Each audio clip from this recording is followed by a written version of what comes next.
Lieutenant General David Deptula with us right now, of course, the first Deputy Chief of Staff for Intelligence, Surveillance, and Reconnaissance, headquartered at the U.S. Air Force. He knows of what he speaks. You know, it's interesting, General, because there is the cockroach theory on these perpetrators, that one goes and another just takes his place. And that's what Israel can look forward to, for good or ill. The Israelis respond, we'll keep going after the cockroaches. Where does this stand in your eyes? Well, I think taking out Nasrallah tops the Israeli Defense Forces' efforts to decapitate Hezbollah's leadership. And as a result, that's thrown their command and control into chaos. And they'll keep doing that. I mean, part of the message and part of what you see unfolding is the complete penetration and understanding of the Hezbollah organization. And yeah, if they need to continue to take out cockroaches, they'll continue to do so. But I think the capabilities that have been demonstrated plays directly into Israel's strategy to create the conditions to get the nearly 70,000 Israelis in northern Israel to return to their homes. You know, you mentioned the Israelis, General, and already word has gone out for the entire country. I don't believe just limited to Tel Aviv or central Israel, to stop large gatherings of more than 1,000 people. So that would effectively close theaters, then that would be closing other large concert gatherings and the like. So Israel's prepared for anything and everything, isn't it? Well, it's a prudent measure in conjunction with their missile defense system, in anticipation of how Iran, Hezbollah, and Iran's other puppets, if you will, may respond. So once again, it's appropriate.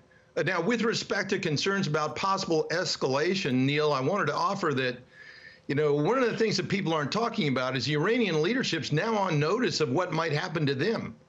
So I think this event over the last, yesterday, with taking out the Hezbollah leadership as well as IGRC leadership, may in fact have a deterrent effect on Iranian direct action against Israel, because they understand the consequences if they did that. So peace comes through strength, and Israel just demonstrated how strong they are, and I think that Iran's going to pay attention to that.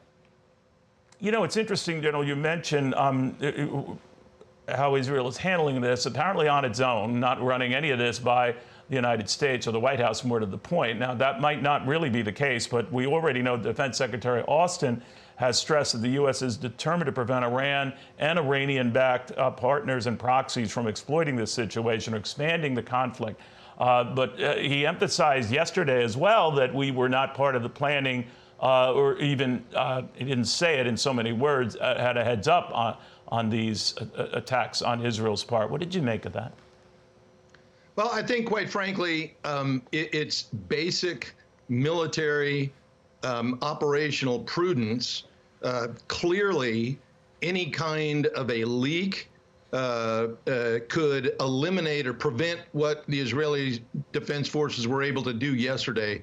So it's simply a matter of achieving surprise and protecting all your moves in advance. And I wouldn't chalk it up to anything other than that. General, real quickly while I have you, no comments, and I've been sort of scouring the press, not only last night after my regular show, but preparing for this weekend show. Nothing from the likes of Saudi Arabia, Jordan, the UAE, some of the more moderate members of the Arab world who've, they might have been warning earlier in the week about Israel not expanding or threatening to expand the war, but that had more to do with ignoring calls for a ceasefire. We forget that some of those countries, particularly Saudi Arabia, have serious issues with Iran, and that is putting it mildly. And they might welcome all of this. What do you think? No, I think you put your finger on it, Neil. That's exactly right. Iran is absolutely a critical adversary of the GCC states, and they are more than happy to see Israel accomplish the objectives that it has and to deter Iran and put it into its place. Now, Neil, one more thing before I know you got to go, Please. but let me also offer that Recent IDF successes demonstrate the importance of having both a strong Air Force as well as an effective missile defense system and the options that they provide for a nation's security. Unfortunately, the United States Air Force has been allowed to atrophy to the extent that today we have the oldest and the smallest Air Force in our history, and our missile defenses are not adequate to meet the demands of our own national defense strategy. So reversing this situation's got to be a priority of the next administration, regardless of who gets elected.